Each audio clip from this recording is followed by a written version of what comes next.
How's it going, everyone? It's Johnny Bede here with another episode of the Streamer Stories podcast. My guest today is the absolutely brilliant Dr. Best. Here he is. How you doing, sir?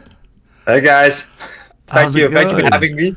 Happy to be here. Very happy to be here, man. Oh man, thanks so much for being on the podcast, man. It's so good to have you. How are you doing? You doing good? I'm doing good, man. What about you? Yeah, pretty good, mate. Pretty good. It's getting late for both of us, isn't it? So I'm getting to that point now. Where I'm like, I'm a bit tired, but I'm all right. I'm all right. But this will be posted at 4:00 in the afternoon on a Sunday. So Yeah, I always drink like 10 p.m. still coffee, so I'm good. yeah, I was thinking to go energy drink. I thought that's dangerous. That's a dangerous move. Don't do it, Johnny Beard.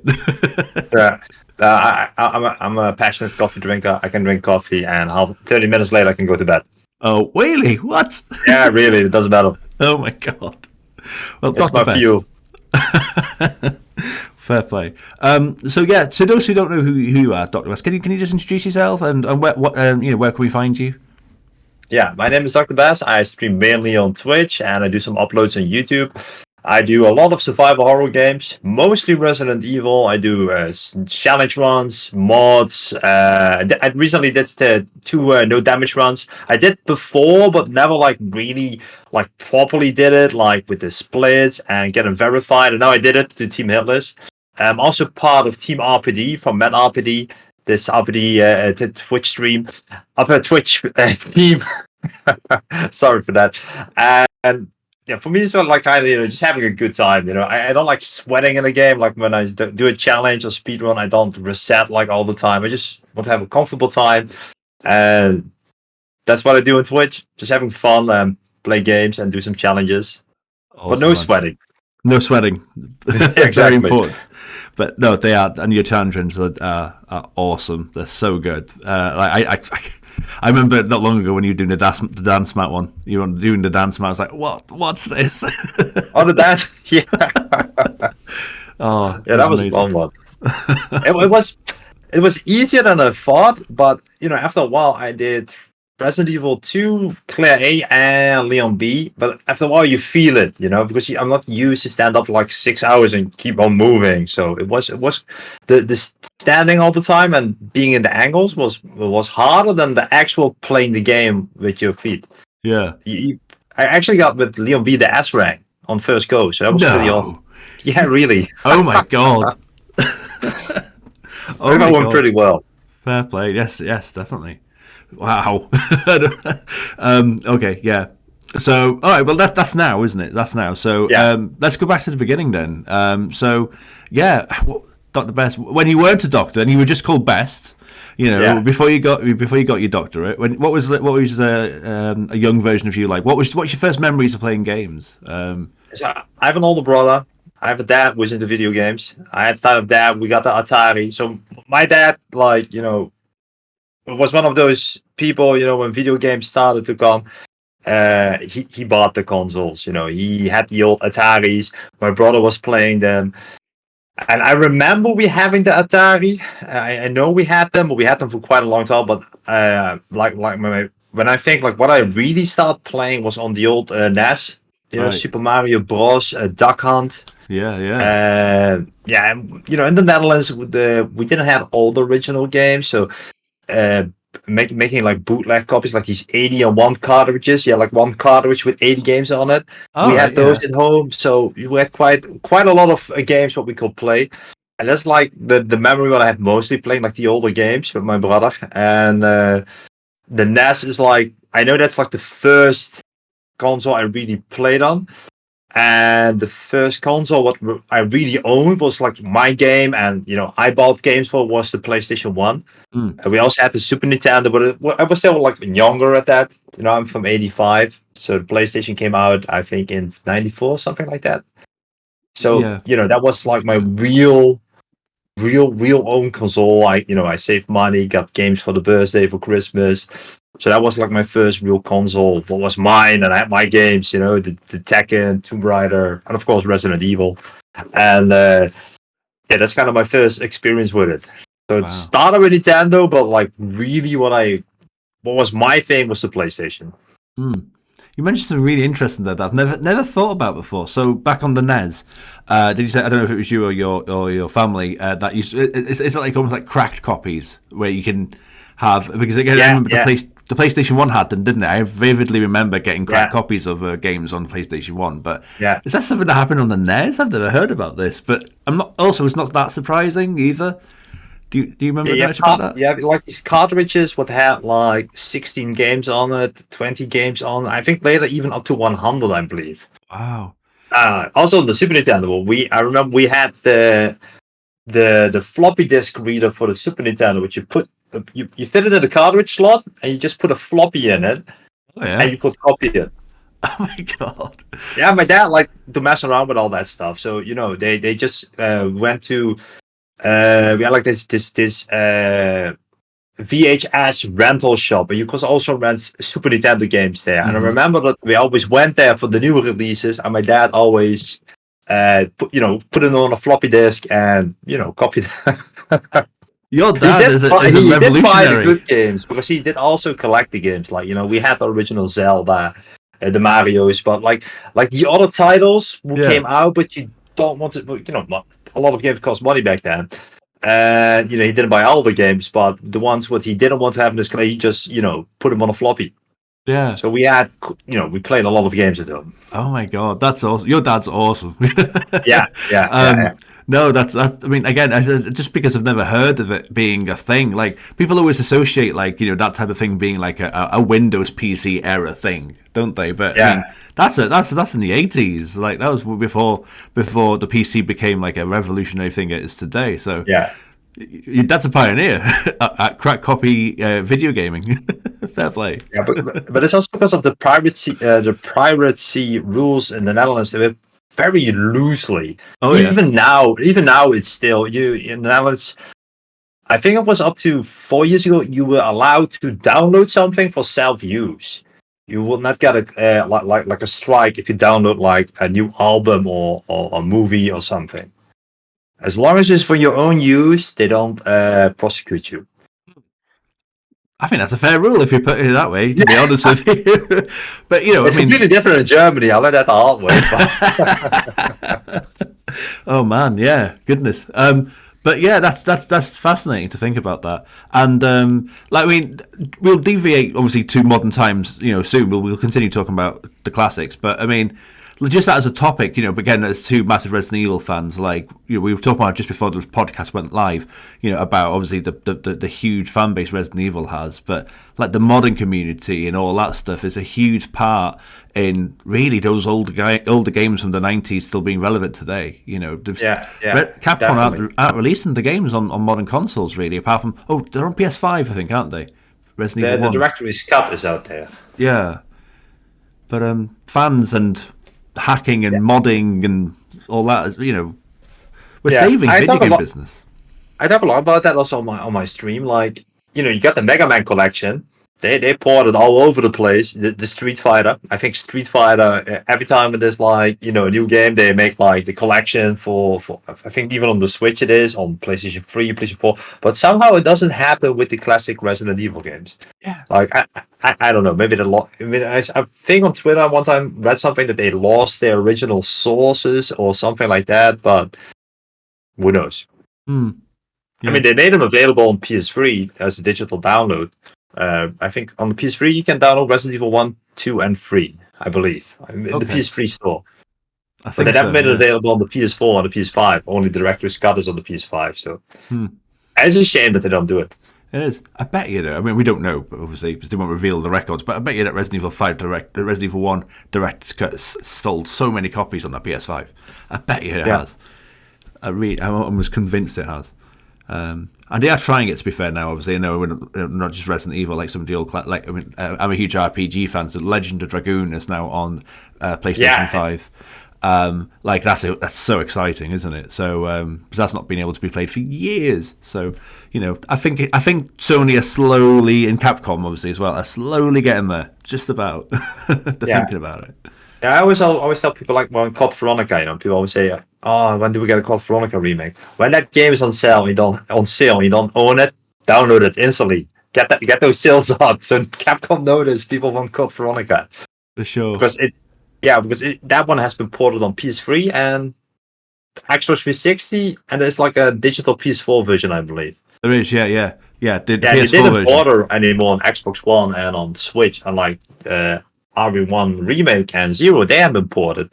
So I think it's about the sales, it's when they make something available and the fans, get it, they notice, and then they might see an interest. Mm. Well, yeah, you heard it here first as well. Yeah, I completely agree with that. Completely. Yeah. Okay, so yeah, PlayStation 1, I mean, yeah, an insane console. And you've mentioned some classics there already, haven't you? Tomb Raider, Resident Evil. So talk us through those memories then of playing those games back, because again, if you've come from the NES to the SNES to the PlayStation, you come from that journey, seeing these 3D games for the first time. What was your thoughts and your feelings? Yeah, I was blown away by them. That was like, I mean, the PlayStation. I remember that old commercial with the monkeys. The first PlayStation commercial had all these, the power of the PlayStation. You had like this reporter walking into a house, and then the people change into monkeys because of the power of the PlayStation. We were really sitting, on the PlayStation and just loving those 3D graphics. So my brother had it first, and then later on I got it because we fight it all the time. And you know how it is. He had like the original PlayStation controller, and then he had that second controller, but from a different brand. That controller where you own it, you would give it to your friend who comes over. That was me. I had that second controller, and we just loved it, and we always spent a lot of time on it. But of course, he's a little bit older than me. He's 6 years older than me, so he has a different taste in games. And he's one of those people who gets like every year the new FIFA every year. I think for 20 years he buys every year the FIFA games, and so I of course had a different taste. I like more the action adventures, RPGs, and then my parents said, "Okay, you get your own PlayStation, stop fighting, be quiet." Oh yeah, the second controller, that was always my step. I was player one, and my poor siblings had to suffer with player two. Like when my brother, you should talk about brothers. My brother was he's 9 years younger than me, so we was a big age gap. And I didn't give him second controller. I unplugged it when we were playing Tekken. Yeah, we're playing Tekken together, aren't we? Type of thing. Yeah, I was horrible. You were the youngest, yeah. Yeah. So, do you think you mentioned Tekken, didn't you? Did you mention Tekken? Yeah, I played Tekken. Tekken 2, Tekken 3. From the PlayStation era, Metal Gear Solid, Resident Evil. Those were like the games that were Final Fantasy, of course. Huge Final Fantasy fan, 7, 8, 9.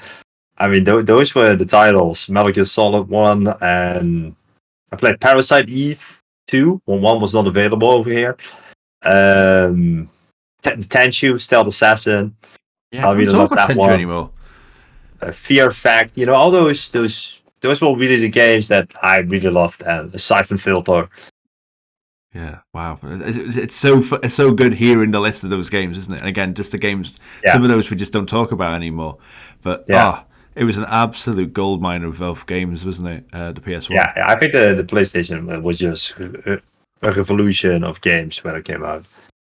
And the same, the progressive development, like the first games were like, they were good. Like Tekken 1 was good, but Tekken 2 was a huge step up, and Tekken 3 compared to Tekken 1, that was like, even in graphics, I mean, it was amazing what power they pulled out. Totally. It was just such a huge difference. Resident Evil, the same. Resident Evil 1 and 2 was so much more than 1.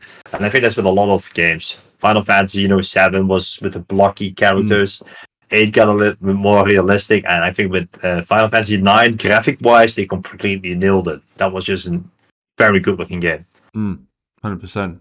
It is crazy when you think about it. Like you said, what the PS1 was 95, and its life shelf into like 2000 and 2001. Like that like 6 years or whatever it was. I mean, it's crazy really how far that console. They didn't realize what they had really, how far that console could be pushed graphically. Yeah. It's incredible for sure. Who's your second go-to? Who's your favorite second character? Tekken. Yeah. How wrong? In Tekken 2, he wasn't there yet. It was Law is the one who makes the saltos, and Lei, the one what looks like a little bit like Jack Chan. Yes, Lei it's called, right? Lei, Lei. Law's the Not martial law is the Bruce Lee type. Like Jack Chan type. I really enjoyed this one. And then in the third one, Hao Wang, Taekwondo. My brother was on Taekwondo. I did a few, but I didn't really like that. No. I prefer fighting on the console. Yeah, let's keep the fighting on the games. Yeah, exactly. Oh, yeah. So from PlayStation 1 then, so did you go to PlayStation 2? Did you go sideways, Nintendo, or did you stick with Sony? No, I got the PlayStation 2. My brother got the N64, but he already had a job, worked, so he could afford it. So I played on his console sometime. When he was not around, I could play Ocarina of Time, Majora's Mask, GoldenEye. Sometimes with mates, GoldenEye with 4 people, but my own I never owned back then my own N64. I always had to share. I went to the PlayStation 2, and the PlayStation 2 I remember was just like a huge step up in price, because I had to wait a little bit longer for it because it was so expensive. But then I got to the PlayStation 2. And I remember the first game what I got with it was Extermination. It was also a survival horror game. I was so disappointed in it because I was like really happy I had the PS2, but I had a crappy first game on it. I remember that. Yeah, I never played it, but I've heard that was not like a launch title that came out on the PS2, isn't it? I think so. It was kind of like the thing and setting, it was in the Arctic, I believe, and there were some monsters that escaped, and you were a special forces soldier who got in there. So, I had all those survival horror, but it was just not such a good game. Mm. So for me, and it didn't have much replayability.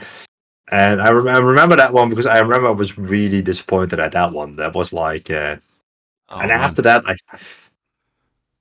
I don't know. I have for the PlayStation 2. It's harder for me to remember which games I got at the beginning than like in comparison to the PlayStation, because the PlayStation, you were older and didn't play that much. I know I played a lot of Final Fantasy X on it. I was Outbreak, but it was also later. Mm-hmm. Onimusha, Devil May Cry. Let me think. PlayStation, Metal Gear Solid 2, of course. Metal Gear Solid 3. Yeah. Another one. And GTA, the 3D GTAs. I was addicted to GTA 3, Vice City, San Andreas. Yeah. I put a lot of hours in those. I was a huge fan of those games. Oh man, they were revolutionary, weren't they? Yeah. Like, what was your favorite? Was your favorite? Was it GTA 3 or was it? What was it? What was your favorite? San Andreas. Yeah. Oh, I love that one. It's my favorite. I'm a huge fan of hip hop music back then.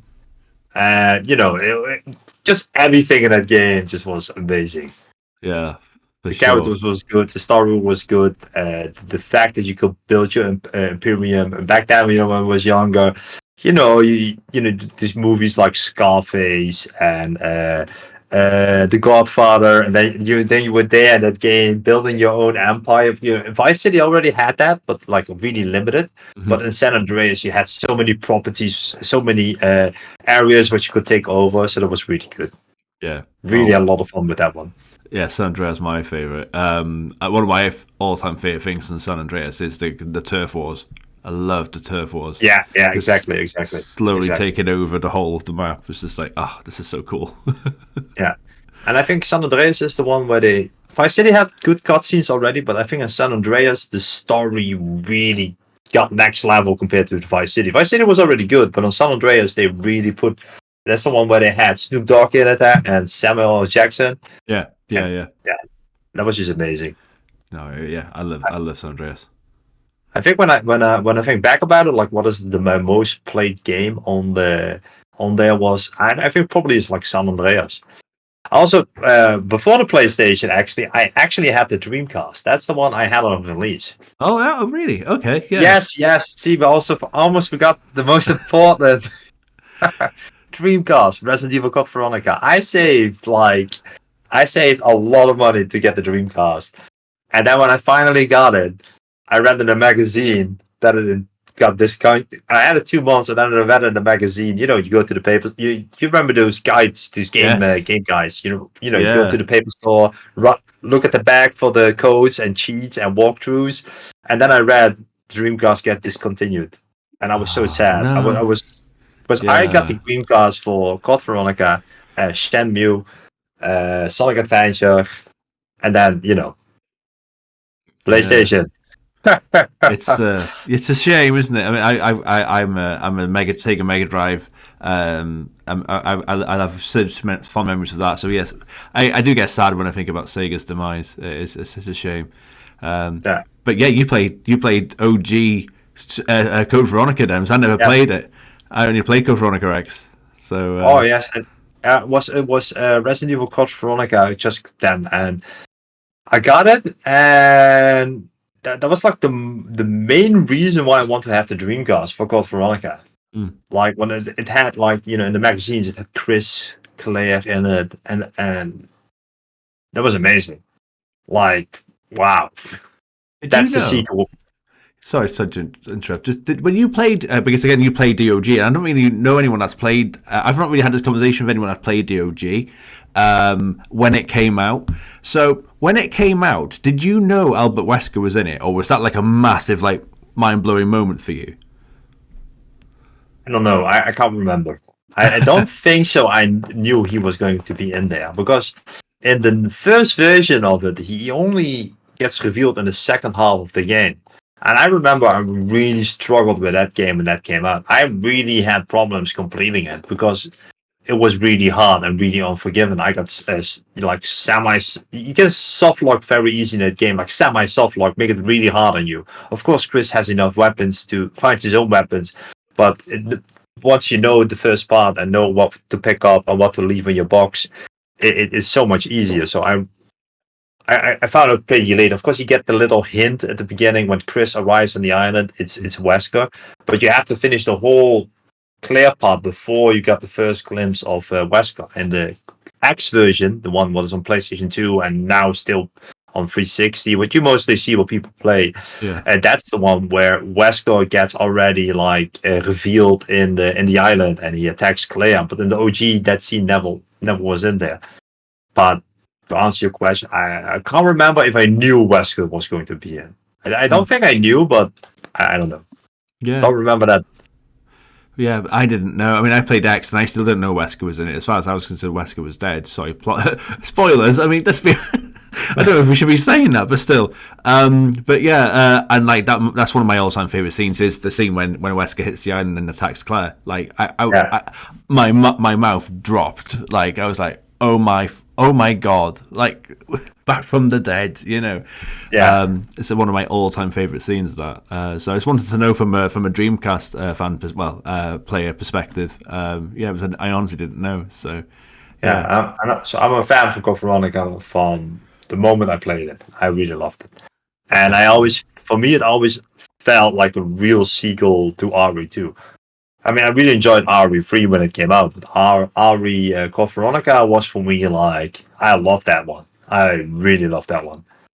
Yeah. It was sad that the Dreamcast had such a short lifespan, then we got the PlayStation 2 later on.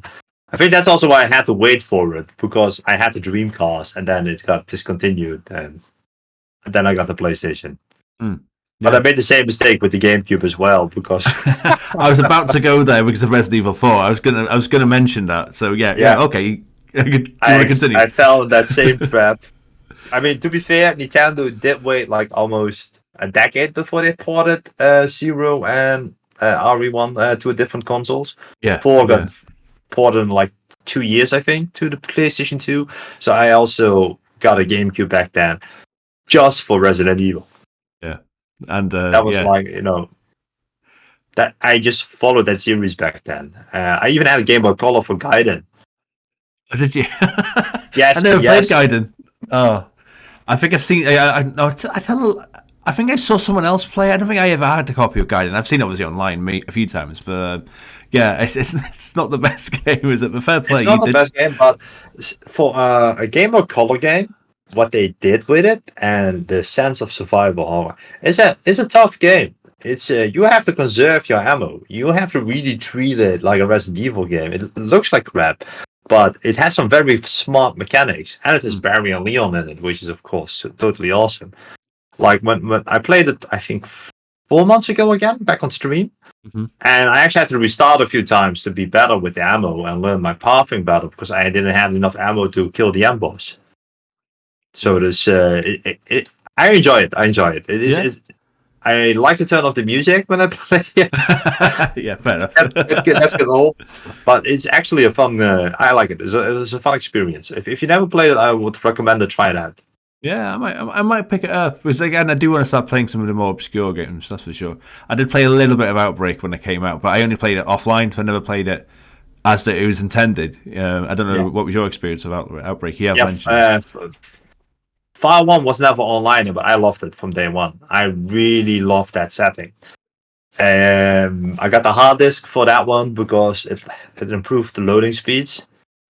I think that one and Final Fantasy X. I think those were the first games where you really could use that hard disk to save on to save on loading times. But Outbreak, I thought it was an online game, but then in Europe it didn't become online, it just became Outbreak. But that whole scenery, that whole feeling of choice in Outbreak, that you like board up windows, play with 4 people. Well, actually, then not with the first one, but just having other survivors with you, making like these decisions what to pick up because you only had 4 item slots. I really loved it. I think Outbreak, I have like a crush on the game. I love it. I still play it regularly. Like sometimes like when I'm done with a game and I still got an hour left of stream, I load up Outbreak, play a scenario 1 or 2.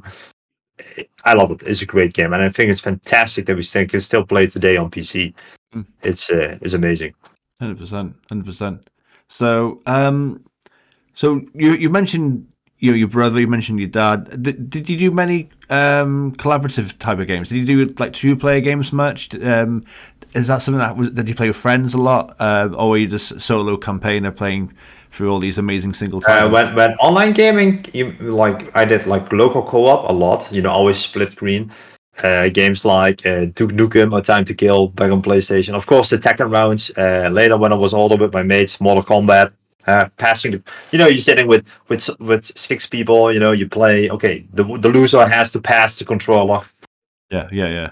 Mortal Kombat. Of course, I also did FIFA. They have the penalties and everybody's hiding with the controller, so you don't see which direction you're going to move the goalkeeper. Yeah. We did that. A lot of times, me and my brother did Command and Conquer. Okay. Yeah. And we had like these 2 TVs. We put them together, and then we linked up the PlayStation so we could play against each other.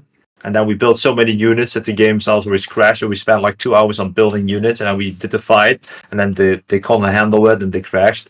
So that was pretty awesome. Oh man. And then PlayStation 2 was less on co-op, but then of course when I went from PlayStation 2 to Xbox 360, I didn't go to PlayStation 3. And Xbox 360 had like some of the best co-op games till today, in my opinion. Of course, PlayStation had some as well, but I think like Halo, Gears of War, it just worked so well on the Xbox 360. Xbox, when they did that online multiplayer thing, it was just, magnificent. They did a really good job with the console. So Xbox 360, I played everything what was co-op. I did. Played with friends, played with my brother. It was just amazing. Yeah. And I got really into Call of Duty 4 when it came out. Because I still was hooked until a few years ago. Black Ops 4, that was the last one I played. All right. And I don't like the current engine. But before that, I played a lot of Call of Duty, like at least 10 matches a week at least. Always on a Saturday, few matches. Work colleagues, friends, whatever, Yeah. Oh, so online co-op, I really, really enjoy that. Yeah. The Xbox 360, it was just something else when it came to online co-op play. It was just, without the Xbox, we would not have the way we play games today for sure. It was such ahead of its time in that respect, that's for sure. Yeah. Yeah, the 360s drop in, drop out co-op was just, and the party system, they had that really early already. They had a very good online communication system. and PlayStation was just falling behind on PS3. I mean, they redeemed themselves on PS4, but between PS3 and Xbox 360, Xbox 360 for me was the better experience back then. Yeah. And back then I had a job because I also had a PS3. I got the PS3 for playing Metal Gear Solid 4 because I'm a huge Metal Gear Solid fan as well. I needed to play Metal Gear Solid 4. I really wanted to play. No, it's PlayStation 2, Final Fantasy 12. That was still PlayStation 2, not PS3. So I think I got Metal Gear Killzone from the Dutch developer Killzone. So I got a few games on the PS3, but I didn't use it as my main. Just for the games what were not out on the 360 and 360. That's why I went all the co-op. Yeah, for sure. So you mentioned a few titles. So we've talked a lot about Resident Evil, rightfully. So we haven't talked a lot about Final Fantasy. We haven't talked a lot about Metal Gear Solid either. So tell you what, I've got to throw a question out here for you now. What's your favourite Resident Evil game, Final Fantasy game, and Metal Gear Solid game, and why? Let's throw that right at you. Yeah. As an all-time favorite Resident Evil game is Resident Evil 2 and 3. Okay. I could not choose between them. It's like having two children, Yes. You love them equally. Yes. Both have like better aspects, and just those two is like I like them equally. OG 2 and 3, they're like the. Maybe today I feel like 2, and tomorrow I wake up. I like 3 more. Yeah. It's like those two. And for Metal Gear Solid, the first one. The first one is will always be like the class. It has Solid Snake in it, and from like story wise, gameplay wise, I would say Metal Gear Solid 3. But you played as Big Boss, and for me that always felt like I love Metal Gear, but in 2 you were Raiden, and MGS3 you were Big Boss, and from the feel, I like Metal Gear Solid 1 and 4 the most. Because that's Solid Snake, that's the person, when I fell in love with in the series, I liked him, and of course they are similar, but it's just not Solid Snake. You know what I mean? It's like great games, but it's not solid. Yeah. And with Final Fantasy, probably 7 OG. Yeah. With a close second 8 and 9, because those three, that's what I grew up with. Yesterday I played Final Fantasy VII with the new voice mod. It was absolutely amazing. All right. It instantly got me hooked. So is that a voice mod on the OG Final Fantasy VII? Yes. It's Final Fantasy VII on Steam. It's the Echo S7 voice mod, and a fantastic community effort. They hired like a whole bunch of people, worked together, and they recorded every text in the game and brought it out as a mod, and every NPC you talk with has his own voice. It's amazing. Oh my god. No, I never heard about this. Yeah, I was blown away by it, and something that put me off from streaming classic Final Fantasy is reading the text. So when I saw that mod came out fully released, I was like, I gotta play it. Yeah, did you play it on stream? Did you? I missed it. Yeah, yesterday. Oh man! Oh well, yeah. I had a busy day yesterday. Amazing! I really love it. Oh wow! Fair play. Oh god, I have to look out for that because that sounds amazing. Yeah. Yeah, Ecto S7 by Suna Mods, and they're also gonna work on 8 and 9. Fair play. What a team! The mod community is something else, isn't it? We've said that a few times now, but it's oh wow. Goodness bless them. Oh yes, thank you mods. Is there, so again, we've mentioned so many titles, haven't we? So is there in your mind, is there a worst game you've ever played? Is that worst game? I played a lot of shitty games. So on the 360 introduced the achievement system. Yes. And I was one of those people who got all the crappy games for getting those achievements points. So I played a lot of crappy games. Oh wow, but I gotta think about it. I'm somebody, I like to try a lot of things. So to class something really as a bad game, I don't know. I gotta think about that. There's not something where it just pops into my mind. Where I say, okay, that's a crappy game. It's such a subjective question, isn't it? Because I ask it because some people can talk about like a game they were disappointed with, or a game that is just genuinely awful. But then people on this podcast tend to be too nice and go, I don't want to say sort of horrible things about games because of course game developers work really hard on them, don't they? So, but I like to ask the questions; it gets the mind going. But you have brought up a very interesting point. I was going to talk about it a bit later on. But achievements, trophies, platinuming. So that's something that's been a big part of your journey. When the concept started, Xbox 360, so I did a lot of completions there. But at some point, new relationship, kids, you get older. You don't have time to grind 100 wins with a shotgun. I don't know. You just have to make choices. And back then it was new on 360. Everybody was checking out, hey, how many achievements you got. You trying to complete the games as fast as possible, getting more points than your mates. And now it's just not that important anymore. No. So for now I'm looking at the game. Most games I don't even look at the trophies anymore because I don't bother. No, because like the real challenges, like I did Village on Force difficulty, new game. There's no achievement for it. It's just a personal accomplishment. And that's, for me, more value than 10 points what I get somewhere, or trophy. I think you've brought up a really interesting point there, isn't it? Because like back in those days, like you said, it was something that was very new, and we used to find it really fun to compete with our mates and stuff. But I think what's changed now actually is possibly something like Twitch. Like we're finding these streamers in our communities now that are doing those challenges to a whole new level. Like, I can't remember what her name was, but there was that Dark Souls streamer that was playing on the dance mat, beating some of the hardest bosses in the game on the dance mat. She went viral. Yeah. Like there would have never been an achievement for that, would there? Beat Dark Souls on the dance mat. And I think I think it's just gone to a whole different level nowadays. Yeah. I think also back then the most achievements lists were a little bit harder, more challenging. Yeah, like two parts of achievements list. You had achievements lists that were like, very creative and skill based. And you had the achievements list you really needed to grind like hundreds of hours into an online mode, which was like crap. Because I remember playing the game Legendary.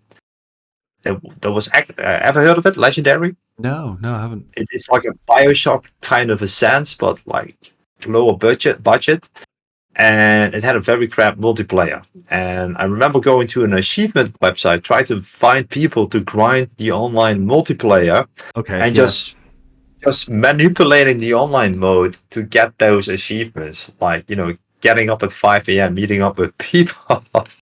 Oh my god, to grind an online mode for like 10 achievements points, and back then I was super dedicated. I was I want to have that rare achievement, but now like who does that? Oh my god, yeah, no, there was a lot of games like that, weren't there? Yeah, exactly. That, and but I didn't. But you went to that whole new level of just you had to get those 10 gamer points.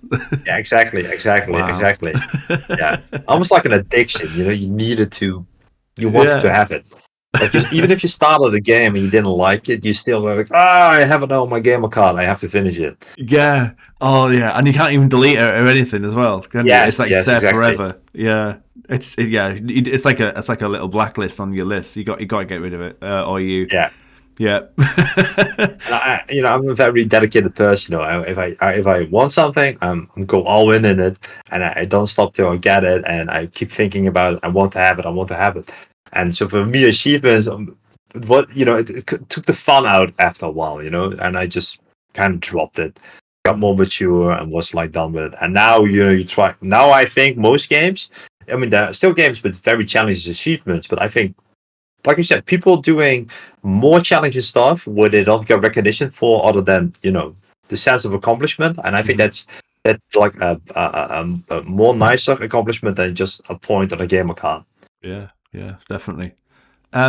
So we talked about worst game, but what about hardest game? Is there a game that comes to mind when we go out the hardest game you've ever played? And again, with all the challenges you do, I mean, you could probably say Resident Evil 2 on this mode, but I mean, maybe in its vanilla form, should we say, and in terms of one of the hardest challenges you've ever done, what would be your answers? Yeah, what I think was really hard was Resident Evil Village on hardcore, no Duke.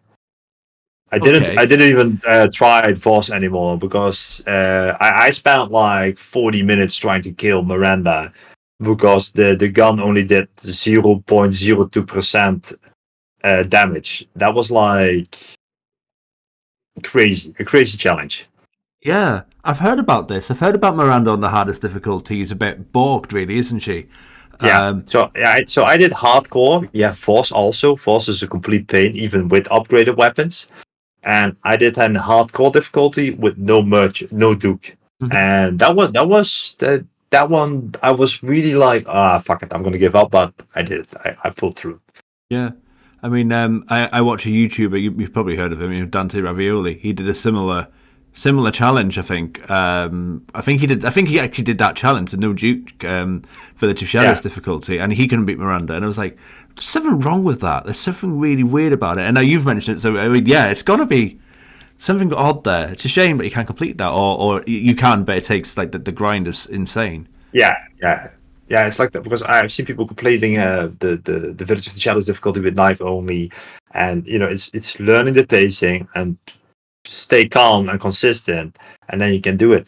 I think it's either he even completed the Force without ever using the crafting system as well, and I think he also did the no damage on that difficulty.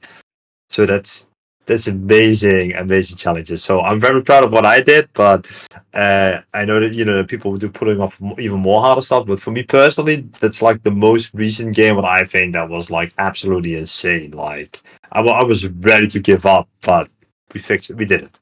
Yeah. God, you've got so much more patience than me, that's for sure. That's what you do, man. That's why you do what you do. Yeah. Okay, what about in its vanilla form, then, in its OG form, just a regular challenge? Is there a new game that, in its normal playthrough, that's that really tough game that you've played over the years? A regular playthrough. I gotta think, man. Maybe a game like from the PS1 or the NES era or something like that. Is there any Yeah. like ridiculously hard games that came out in those days? I gotta think, damn man. I don't know, man. A ridiculously hard game. I mean, I think Dark Souls is hard if you're Yeah, new to it. First time Dark Souls is just, you know the meme with the tutorial. yeah. That I mean, I'm still struggling with Dark Souls because I hate those controls in that game. Like that. Have you played Dark Souls?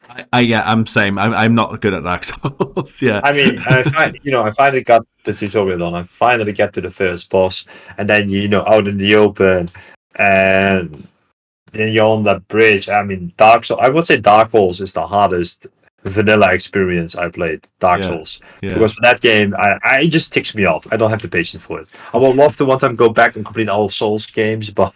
I don't know. I need to have the kids out of the house for a week and just be relaxed, maybe. Yeah. Take a vacation, guys. Exactly. Oh, amazing. So, all right, this will be an interesting question for yourself. So, if you were stuck on a remote island, and on that island you can only play 3 games, you can only bring 3 games with you, and you are stuck on that island forever. You can play online, so that's something you can do. What would those 3 games be and why? Yes. Yeah. If I only had 3 games, but I think play Final Fantasy VII was big game, a lot of things to do. With the voice mod. Skyrim, because you never can finish Skyrim. Hmm. Um, probably, yeah, me. Fallout 76. Really? You got like for the triple RPG route there. I'm Yeah. surprised you didn't go for that like a survival horror game or anything there. Because those are Interesting. games they keep going and keep going. I love Yeah. Resident Evil 2 a lot, but I think if I only have Resident Evil 2 to play, I mean, eventually it will be different. Hmm. I mean, I love the games, but those those story games, what keeps expanding, I love it. I did Fallout 76 is an amazing world to explore. Skyrim is amazing, really amazing game, and Final Fantasy 7 is just high. There's so much to do. It's a very interesting trilogy of games you mentioned there, isn't it? Because you got like an old school JRPG, haven't you? Then you got a relatively modern Western RPG, and then you got an online RPG, haven't you? So like that's a good trilogy of games there. Fair play, actually, when you think about it, like you said. Yeah. So yeah, you got great choices. And what do I feel like today? Should I go for some old school? Yeah, it's and you're stuck on the island forever. So yeah. Assassin's Creed will also be a good pick. Assassin's Creed Valhalla, Odyssey, or Origins. I mean, I like those. I like open world games as well, where there's a lot of things to do, but they're a little bit harder to stream. I think it's you do a lot of exploring and grinding, and I mean, I can imagine for me it's hard in those games to be entertaining around them because it's more of a slower pace. And I like to be, Resident Evil is always fast. A lot of things is going on. It's easy to narrate. It's fun. A lot of suspense you have, because I think that's important when you play a game online. You want to give a little bit of that feeling. It has to be, you want to have fun, but you also want to have the people to have fun, 100%. and not just, just like I'm playing and I'm gonna walk to the mountains. Yeah. No, that leads lovely. It's a lovely segue into my next question, which is actually because you mentioned about those games playing as a streaming element. What are you playing at the moment, like online and offline? Do you play a lot of games offline? What are you playing at the moment? I play offline, but it's mostly with my son. Currently, he is completely into a Star Wars fever. So we're playing Battlefront 2. We're playing some. I'm introduced to Coder, Knights of the Old Republic. We're considering doing some Star Wars online. We did Jedi Fallen Order. We have a Minecraft server. He and his mates has a Minecraft server, but I built their own. We're doing Fortnite, Zelda. Usually games like for the younger. He sometimes I play Roblox with him. Yeah, he's young and. I'm being the cool dad, play the games with him. Yeah, man. Can kind of keep it level because I don't want to, introduce him to too violent games. Like, everybody does Fortnite, so that's different. But like, I like him being creative. Like with Zelda Breath of the Wild, he's now doing the master difficulty playthrough, and that's very awesome. Yeah. Yeah. No, that is cool, man. And again, obviously I've seen the pictures on social media and stuff like that. Huge family man. Beautiful family, mate. That's so cool. That's awesome, man. But you are a cool dad, that's for sure. That is really good stuff. Yeah, I got it from home, and I like all the I know like the geeky stuff. We go to all the Marvel movies in the cinema. It's just the DC movies. We're gonna watch Shazam in the cinema. We watch Black Adam in the cinema. I think it's just important, to you work and you spend time with your family. That's like when I'm not streaming, I'm always busy with the fam. And like in the weekends, I'm rarely live on a Saturday. And if I start early, then there's always like play dates running around. Or sometimes like early in my streams, you always hear children yelling. That's because we have my wife has friends over and they bring their kids, or she goes there, and I think that's just important. 100%, man. That's a beautiful balance you got there. That's for sure. That's awesome. Yeah, definitely. Love it. For me, it's just important that the fam has a good time. Yeah. Excellent stuff. All right. So, what made you think about streaming then? How long have you been streaming for?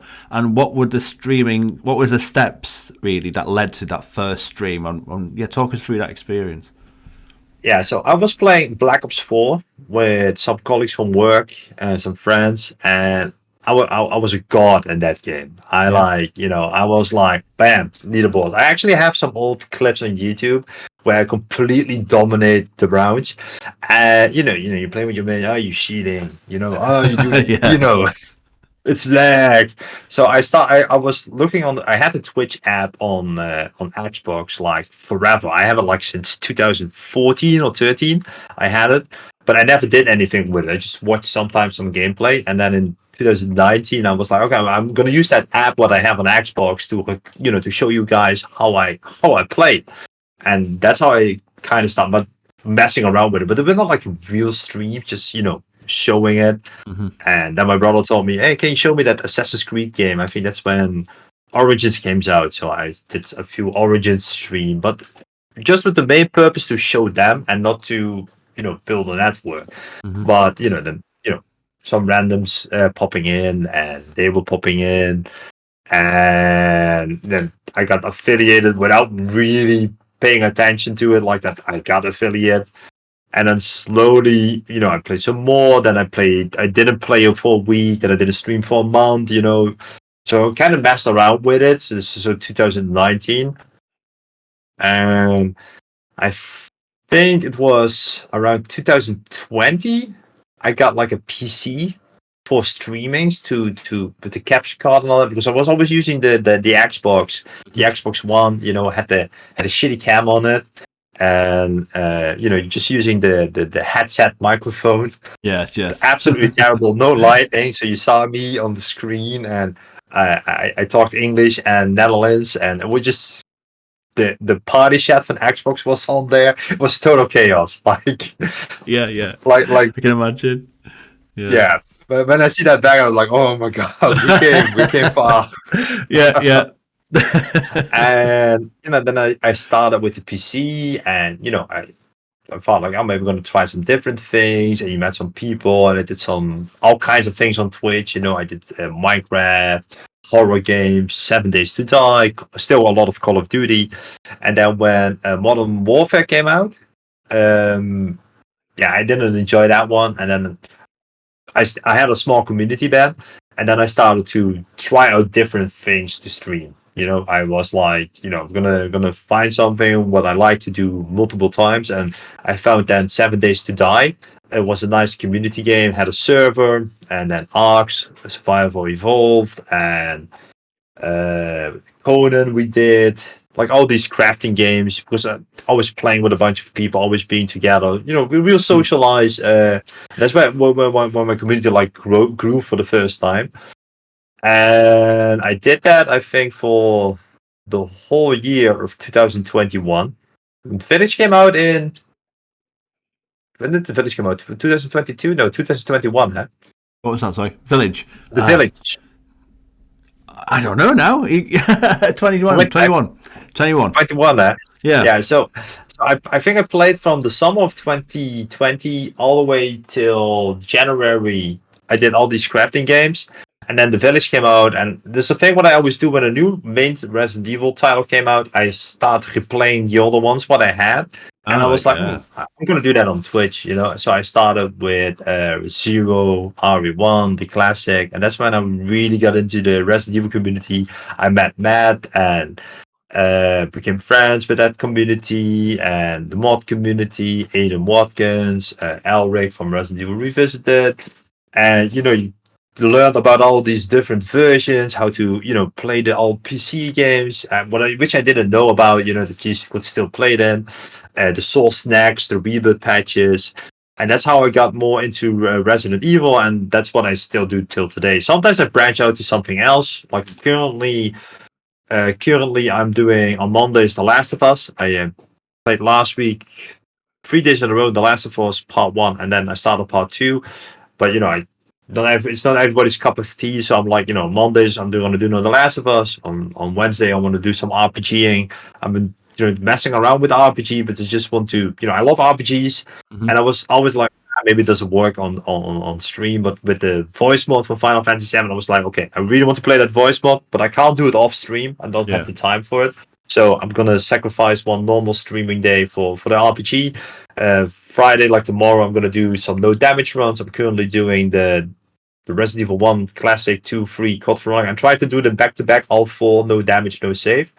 Two scenarios I already have down and verified by Team Hitless, and I try to get them all back to back. So I have like one stream where I complete all 4 scenarios, no save, no damage, and trying to be fast at it. Yeah. Wow. And on Sunday, I'm just play whatever I want on the Resident Evil side. Like this Sunday, I'm going to play the classic GameCube version of RE4. I kind of want before RE4 remake comes out, playing all the other versions of RE4, and then start the remake. You play on the original hardware as well, don't you? Am I right in saying? Quite a lot. Sometimes I hook up the original hardware. Depending on how I can make it look. If it looks too dark or too terrible, I just do the ROM. Because I own all the versions. I have pretty much every Resident Evil version I have, and so I have them. So if it can make it look like decent to watch or with the audio, I just use the emulator. Yeah. No, it's good to have a choice for sure. Yeah, exactly. So, how did you come up with DoctorBest85? What is there a hidden reason behind that, or is it? Yeah. I don't want to dox you. My real last name is Best. Okay. Yeah. Yeah, and in the Netherlands and Germany, there's a huge toothbrush manufacturer called DoctorBest. Oh, okay. And right. my first name is Daniel. So on every form list, or you always have the best, and the toothbrush brand only has the R in there. So doctor, like doctor. So my whole life, people making, hey, Dr. Best, yes, Mr. Best. So it kind of stuck. It kind of stuck with me forever, Yeah, fascinating that is. Yeah, I always wondered. So yeah, that's great. So yes, and again, that streaming journey is amazing. Then, like you said and it's crazy the stuff you were mentioning as well, because the things you don't think about when you're first starting off on Twitch back in those days, especially like people, because that's one thing I'm going to ask in a moment is what advice would you give to anyone thinking about starting out streaming? But just as an observation, when you started streaming, similar to when I did as well. It's a very different dynamic then to how it is now, isn't it? Because now people feel like they have to have everything set up. Whereas in those days, not only did we not have that set up, but people didn't care about those setups. Exactly. Yeah, I think, that it's as long as if you can give people a good time, it doesn't matter if you have no cam, bad lighting, whatever setup you have, you can have the best setup, but if you cannot work with a game, you cannot narrate it, or not, unless you have amazing gaming skills, because everybody want to watch amazing skills.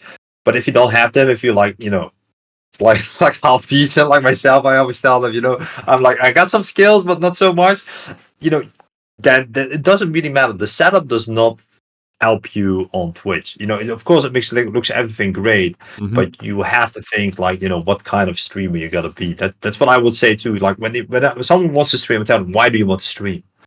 Why? Well, why do you want to start?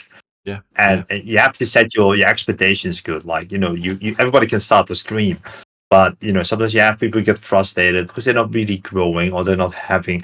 But if you go in there, you first have to think what you want to accomplish, and then you got to think about it. Okay, I just want to play games. Fine, totally fine. Expect nothing, just play your games, meet a few people. But if you expect I want to have a community, I want to grow, you have to find some kind of a niche where you're gonna put in and then slowly, branch out. Because if I play like all kinds of different games, my viewership is like this. It's like, it's like a heartbeat, up and down. If I just stay on one thing, if I'm like grinding out no damage all week, or I do like a crazy hard challenges all week in one game, every stream surpass the other stream. It's like, a straight up. And, that's something what you have to think about, like, because, for some people it hurts when a stream like drops down, like it hurts. Then they think like, where did everybody go? And that's why someone has to set his expectations right. And I think you have to see like, what do I want to accomplish with it? Like if you think like, okay, I have a shitty job, I want to go streaming because I want to earn a lot of money. If you go in like that, then I would say don't do it. Find a better job. Yeah. I agree. Just how it is, it's a great dream, but I think it was at least 2 years ago, like the top 100 streamers on Twitch, only like 30 people made more than 50K a year. So if you have like a grown-up life, a mature life like myself, I have a mortgage, I have a wife, I have 2 children, I have a lot of bills. I mean, I had to make so much money on Twitch, as a passive income, so my family can rely on having a full fridge. It's unrealistic to thinking that that's easy to going to be achieved.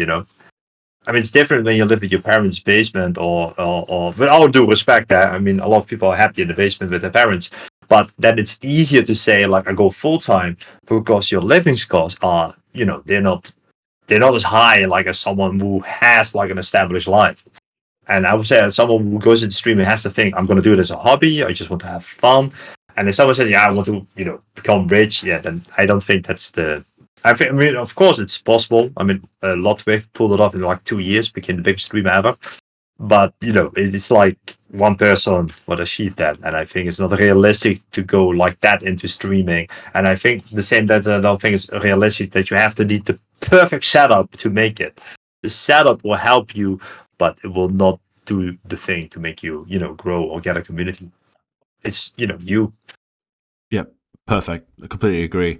And like you said, that those ups and downs, like the heartbeat, that's perfect analogy, that, isn't it? And I think I don't think people quite realize the differences between like the top 10%, the top 1%, the top 0.1 and the top 0.01%. Like those, they don't sound like a lot, but like those are huge milestones of exactly how big you are in terms of how much money you're going to make. And even like the top 0.1% might not be able to make enough money, should we say, to sustain it.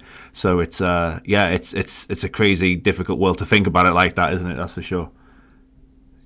Yeah, exactly. That's how I look at. So I just try. For me, it's I stream. I meet a lot of great people. It helps me, getting games, getting mods, making some small upgrades on my PC, and that's fine. Yeah, for sure. Like a separate thing for my, Definitely. and that's how I end it. And of course, I try to grow a community. Of course, I try to expand the community. But for me, it doesn't matter if it happens now, tomorrow, next month, or can't force that. No, just how it is. 100%. No, that's for sure. I'm out of questions, my friend. Do you want to give a shout out to anyone in your community, just as an ending? But no, that was a great interview, mate. Great chat. Okay. I want to shout out to Matt RPD. Obviously, we've already said his name a couple of times. But yeah, anyone you want to say hello to? Yeah, I would definitely want to blast the Resident Evil modding community. The people like Adam Watkins, Elric, Jiminy's with his reboot patch, they do so much good things for the community and help so many streamers, getting content, getting games to play. Of course, Matt RPD from Team RPD, for being a friend, giving some guidance, helping, is a huge inspiration for me, and everybody was know Matt. Matt is just he's like, I always tell people, Matt is like my older brother, but I'm older. Yeah. Uncle Matt. But I'm still look younger, so people buy it. Yeah. Yes. Oh, brilliant. Oh, yeah, the No Damage community, like Team Hitless, Matt the Rock, who's an absolute legend, Soul Signal, who's another legend, and streamer friends, and also fellow Team RPD members, Snooky, B-Mel. There's just so many great people, and I'm just happy to be part of that community and have those friends, and having a nice crowd. Always feel welcomed. And definitely, mate. Oh yeah. DoctorBest, thank you so much. One more time, where can we find you? So, DoctorBest85 on Twitch, but where else can we find you on your socials? On YouTube, it's DoctorBest85. It's everywhere on Instagram, Twitch, Twitter. It's everywhere DoctorBest85. That's why I put the 85 in it. So I got it everywhere the same. Good advice in itself. I haven't got that. Oh, mate, thank you so much. It was a great chat. And until next time, guys, thank you so much for joining. Take care. Bye-bye. Take care. Bye-bye.